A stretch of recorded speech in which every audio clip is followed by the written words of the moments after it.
Very good morning, afternoon, or evening, wherever you are on your tablet, your phone, your computer, your desktop, laptop. Whether you're at work hiding from your boss or you're on break, you got to tune into this. These shows are great. We always feature amazing individuals in the Success Happy Hour. As always, make sure to subscribe to the YouTube channel. We grow this organically. There is no paid platform or engagement pods that people usually join in order to spam or grow their channel. So we encourage you, the viewer, to subscribe, share this content, like the video, and comment in the video. Engagement is key for the algorithm. And getting into this, we are talking about maximizing yourself. This is the Maximize Yourself Success Happy Hour. And today I am joined with just an amazing individual. He is a musician, started out his career as a musician, very free-flowing spirit. This really tied into his whole investment strategy where he built a community around him to get into the game of real estate. You know, he contributes to things like the Ottawa Boys and Girls Club. I'm a huge fan of this. I'm a huge fan of you. Welcome to the show, Sean. How are you? This is Sean Frost. Rob, I'm good, thanks. Yeah, that's me. Yeah, I'm great. Thanks. How about yourself? Yeah, I'm doing very well. Very well. So tell us a little bit about, you have a really dynamic background.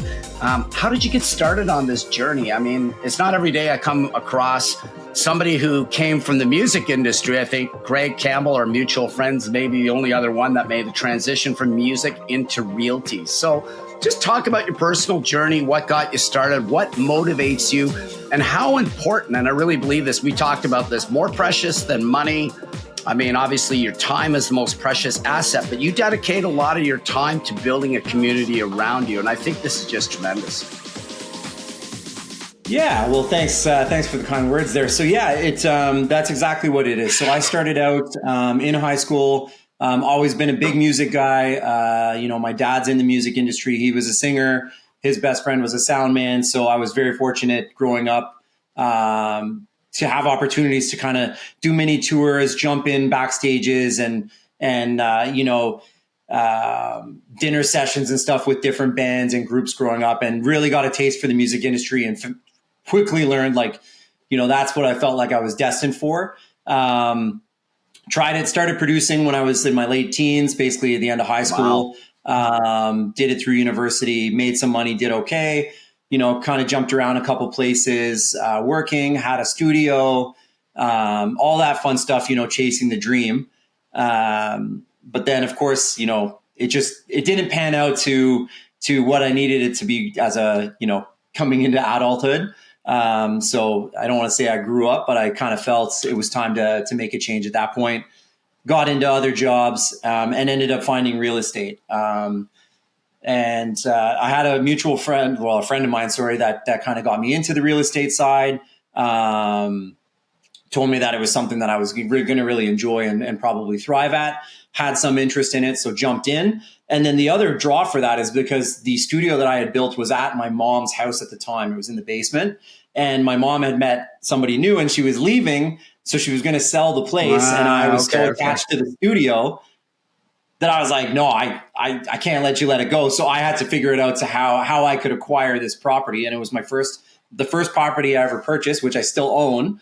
I needed to keep the studio, just nostalgic. And I was too tied to it. So that's kind of how the real estate game kind of started from there. That's really cool. What a journey. And obviously you're an agent or a broker, an investor. That's an interesting way to do it. I'm tied to some people in international real estate, global investing into Costa Rica, the Dominican Republic, just to name a couple. And the ones that I came across, I was down in Costa Rica. I did the CIRGAR course, which is I'm trying to remember what that is, the Costa Rica Real Estate Association, basically. It's a global real estate association organization. And so I did the CIRGAR course. And the people I found that tend to do best in it came in through the investment wheel first, because you have an inside understanding of properties. You're not just trying to sell them. We all know of the salesperson who loves commission and that's what they chase. But the trouble with that is you can feel that on the end, on the other end of it, if you're the buyer or potential buyer or seller, right? And because you have this background, I really think the artistic element of you ties into this as well. How did that set you up for real estate sales success? Yeah, well, pretty well, because I had just purchased the first property. So now at least I was, first time home owner was kind of over with. I had just gone through that process and learned. At the same token, when I cashed out a lot of my music money, I started a general contracting company. So I was learning about the building side, what's in, what's out, cost of materials, this and that and the other. I did some construction estimating courses as well.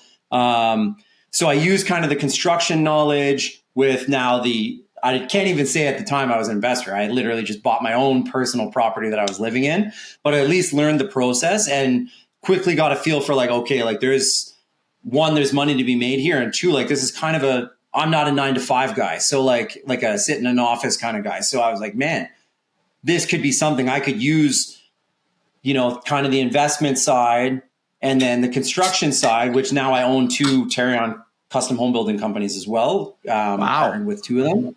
Yeah. That's so it's really like, cool.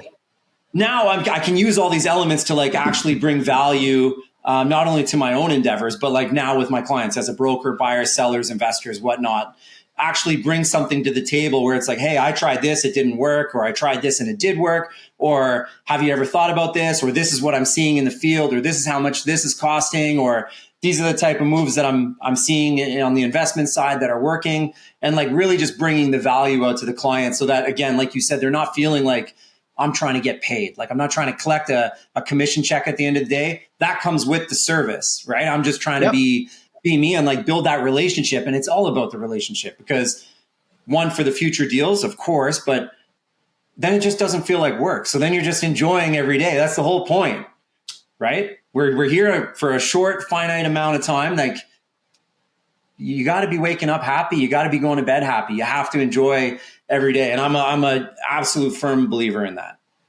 I absolutely. I couldn't agree more. And on that note, the happy hour. Cheers, brother. I have a Westmalle Trappist beer. This is Westmalle Extra.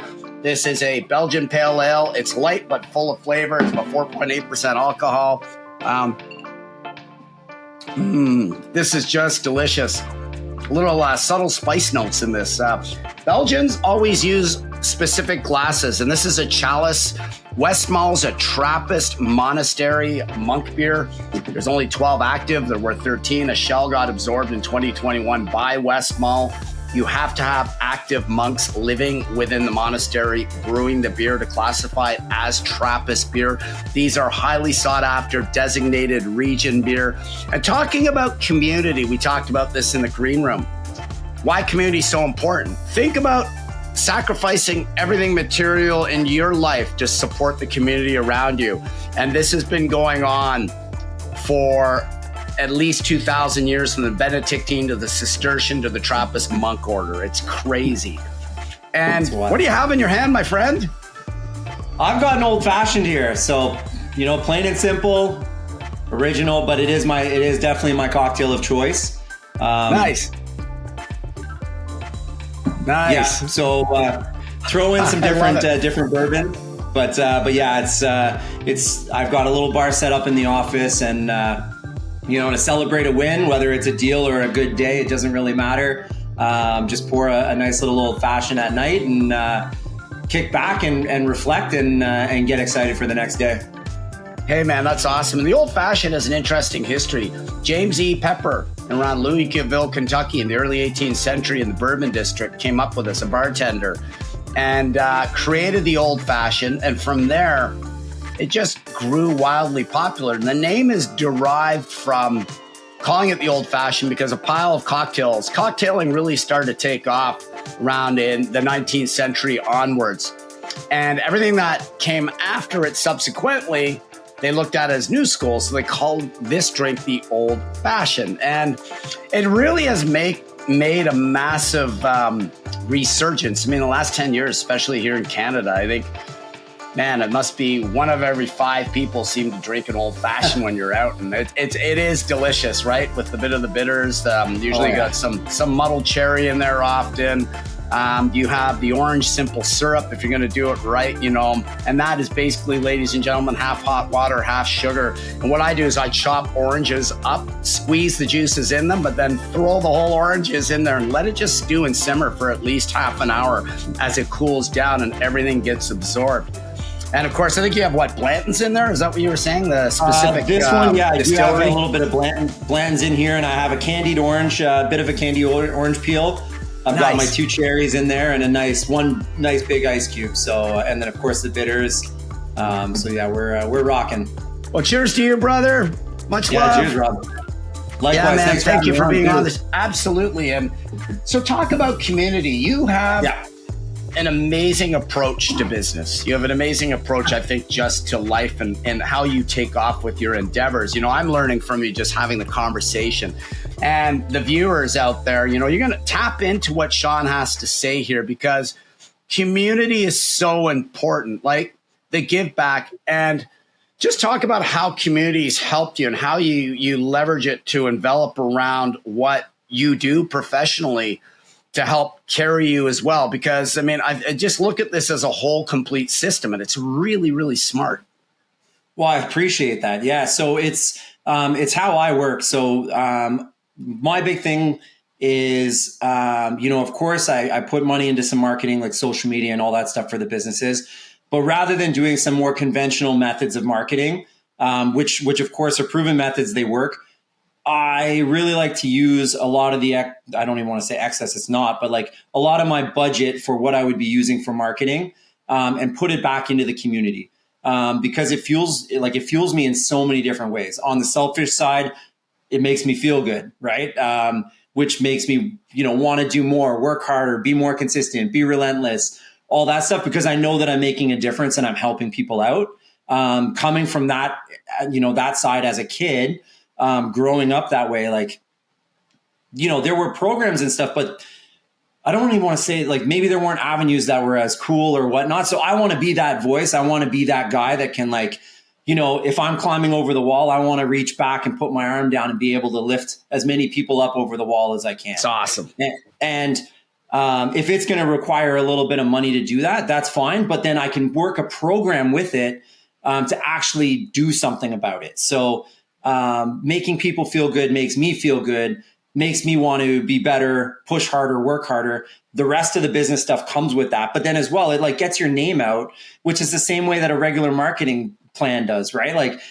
I don't need people to get introduced to me as a business person, as a broker or in the music industry or a builder or whatnot. I don't need to be introduced through that realm, through that avenue.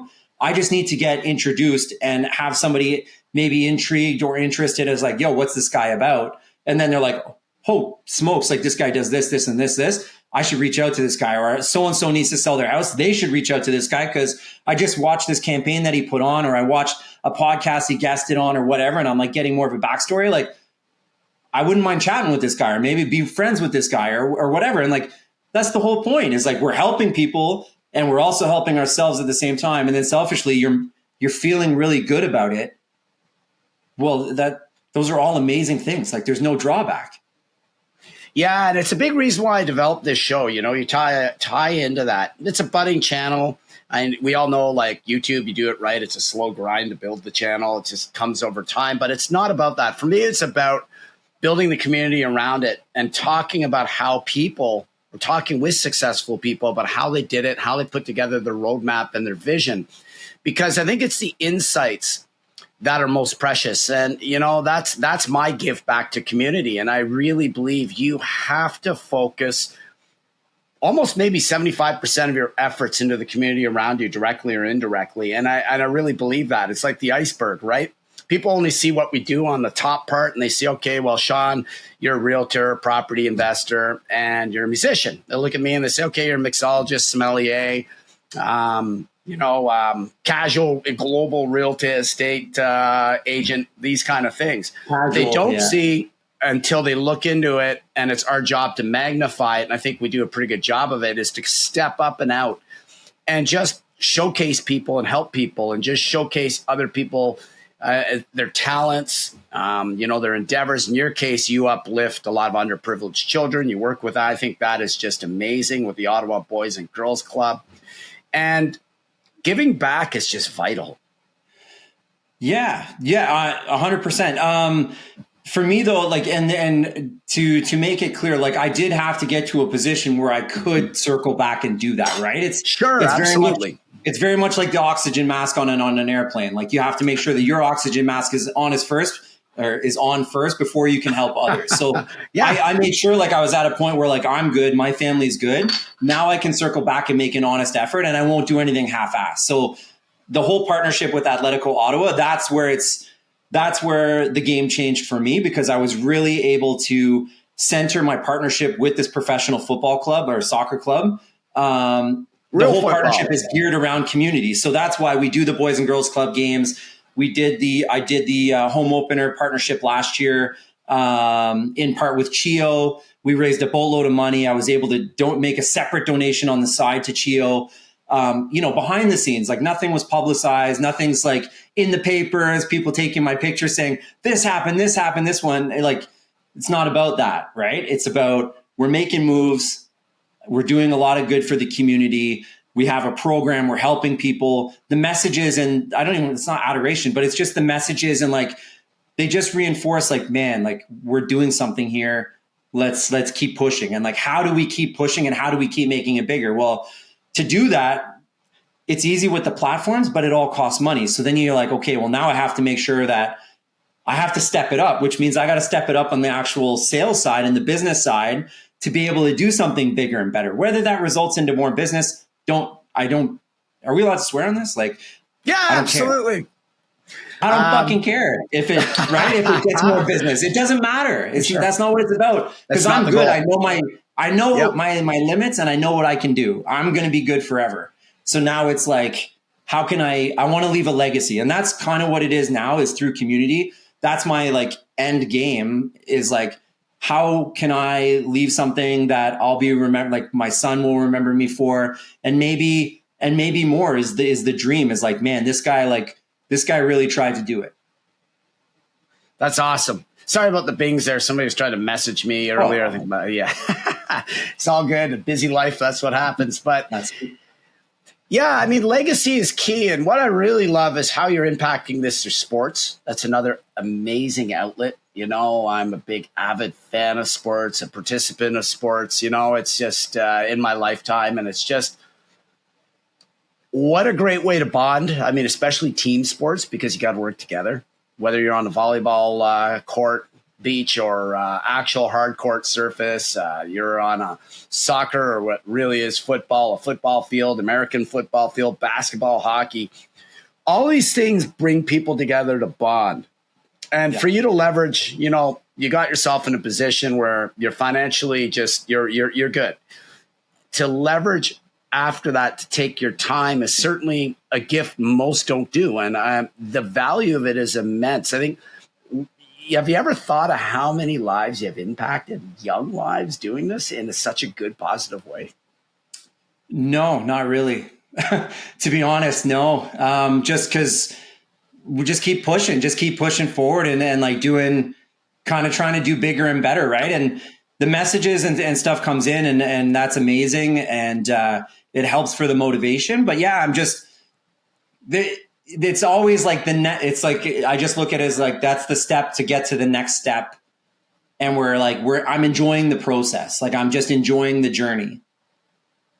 And that's the other part. We can get wrapped up with, well, I don't have enough. I got bills to pay. A lot of people struggling out there. What I do say is to enjoy the process and the journey. Start to gravitate to all the good that's around you. Start working from that as a platform, because it's a lot easier to start running when you unhinder yourself and you start focusing, I feel good, man. I can do this. Confidence builds with it. And, for everybody out there viewing this, I encourage you to get involved in your community, whether it's just a little bit or a lot of it. Depends on what's available for you as for time. But think of it like a pebble rolling downhill, or a little snowball that starts rolling downhill in a snowstorm. Well, it becomes like a giant snowball or boulder flying down the hill at the end of the run. it's momentum, and you can do the same thing, giving your time and just helping a few people around you. I mean, that few could turn into like what you've done, Sean, with a massive community around you. And this is great. It's time. Like you said, it doesn't have to cost money. Like, there's a lot of things, even on my end. Like if you want to get involved in some things, you can hit me up and we'll find something that you can help out with. Cause we're just trying to keep doing bigger and better, like we said. And the time is way more valuable than the cash input for a lot of these initiatives. So big time. Yeah, I agree. Get involved and do something. And watch what that does for the rest of your life. We all have stresses. Doesn't matter if you're financially good or not. Like the stresses and the issues and whatnot. Life is life. Everybody goes through it. Everybody's got their ups and downs, right? You could be tackling a health problem, whether it's you or another family member. You could have other people going through that's close and dear to you that are going through personal struggles that you have to dedicate time and energy now to help out, because that's just the right thing to do. That's right. Have you thought of this sort of parlays in it, but have you ever built up, or do you have any kind of coaching business or anything that you do as well on that, and mentorship? So funny enough, I was going to go that route a couple of years ago. I did train with the Robbins Madonis life coaching facility. So excuse me, that's awesome. No worries. So it was something I was into. I started doing it personally. So not necessarily to become a life coach per se, but in the beginning it was like, I'm picking up what these guys are putting down. I'm going to just adopt these methodologies and like use them for my own personal life and like take off. And then it got to the point where like, okay, I could start a life coaching business. And then I kind of reflected on that and said, I don't think it's right. I wasn't comfortable, like not an imposter syndrome necessarily, but it was like, who am I to, potentially take somebody's money to offer them advice or insight? That's just not really something that I needed to do. So now it's like, if you want to have a conversation, I'm down. Right? Yeah, I might be busy and there might be small windows of opportunities, but like we'll fit it in, like we'll make sure. So if you just have to have the characteristics needed. I don't want to say worthy of the conversation, but like there has to be something there. There has to be some substance. So you have to be like, the character has to be on point, work ethic, or at least the drive. And then you need like the intentions, right? Like it can't just be like, oh, I want to do this. And then there's no follow-up. There's no backbone to of course. Because everybody talks. Everybody always talks. And that's okay. Whatever gets you through the day is fine. Like who am I to judge? It's just, if we're going to dedicate time, like you said, is the most valuable thing that we have, it has to be substantial. Like it has to be coming from the right place with the intentions of like backing it up. So if you're like, hey, I'm stuck, or, I'm thinking of doing this, or like, do you have any suggestions, or what worked for you or didn't work for you, or this is where I'm at in my life, like, what would you do? Yeah, well, let's talk for sure. I don't have all the answers, but I can tell you what's worked and working for me and what hasn't. And then we just have a conversation. It's not really coaching. It's just like shooting the breeze.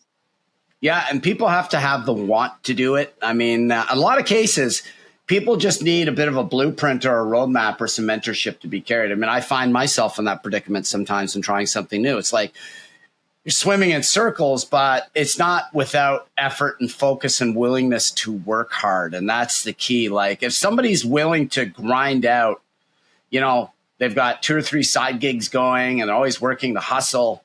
Well, they're not lazy, right? And that's the number one thing right there. It's like, wow, I always see you stepping up and trying to move forward. It's like friends of mine that look for work. The ones I'm going to help first are the ones that are already doing stuff. And they're just like, well, I just want an extra gig because it'll help me get a house or it'll help me do this. And I'm like, yeah, no problem, man. We'll plug you in for sure. Because then they're going to show up. And they're going to show up with real intention to learn and grow. And they're going to listen to, they're not listen to everything that you have to say, because everyone's individual. We are our own unique individual footprints on this planet. Some 9 billion of us now. It's amazing when you think of it that way. But you have to do what works for you and leverage the concepts that fit your mold and your character. But that comes with a willingness to work and a sense of humbleness and humility, too, to just say, listen, I just got to drop what I'm doing and somebody's got to lead me. And that, put your pride aside. And I think that's a couple of the biggest things for me when I, to sum this up as we close this off, to maximize yourself, humility is a massive component, as well as just the willingness to work hard and grow. Yeah. And take constructive criticism. We're not perfect. For sure. And you don't want to be, you know what I mean? If you're perfect and you're doing everything correct and perfect every time, where's the joy in that, right? Like you have to have slip ups. You have to have things that don't go quite your way, because the next time when you fix those and you get that aspect of whatever you're doing, that aspect that didn't work the last time, you've corrected and now works this time. Well, that's when you sit back and you're like, man, like I learned from that. Like I did it. This is a win. This is a triumph. In sports, like if you're winning the championship every year, there's no drive to get better. No. And it's like another day, another dollar, you lift the trophy. Like, it's like, then you're thinking, okay, I've done this 7 years. Okay. I want to be 7 years in a row or whatever. Like I'm going to be going down as the greatest. Like, again, that's awesome. But I want to see the team that loses in the final and then comes back and wins it the next year. Right. And then it's like, you think it maybe meant more the second time around. Like that's beautiful. Yeah, it has a lot more meaning to make the comeback and to persevere and to almost get there and then come back and get it. Because then you value it. And you're learning and you're growing. That means you're growing. When we stop growing, we die, right? Famous saying. Absolutely. Yeah. So of course, how do you keep growing if you're already on the top? Like you have to be, an innovator in that sense, because you're creating like new that's not been done, I suppose. But it's just, it's the beauty in the process is just so good of like, is learning and growing and building and like getting things right the next time. And then kind of retooling and recalibrating is just like, it's the greatest thing. So putting that through the community and like building stuff and watching people, benefit, and then you benefited at the same time. There's literally nothing better. I love that, recalibrating and retooling. And to close this off, ladies and gentlemen, you can find Sean here on LinkedIn amongst many other platforms, but LinkedIn is always a pretty good one because it's a business platform too. I mean, there is definitely some entertainment on it now. It's a little looser than it used to be. And I think that's for the better, because again, when people are loose and relaxed, it builds a better community. And can I make a plug here, Ron? Yeah, absolutely, man. Thank you, man. So LinkedIn is good. If you want to actually get to know me and follow me, because I do cover pretty much all aspects of my life on Instagram. So it's at I am Sean Frost. So if it's at I am Sean Frost, you're going to really get to know me. So you'll know from my family side, everything with, especially involving my son. And then you'll get all the music side. You'll get the real estate side. Nice. Just went on a big trip with my dad. So you'll get all that stuff. Like, you'll really understand like who I am if you're interested in ever chatting and reaching out. Check me out there first, because you'll know exactly who I am before you reach out to me.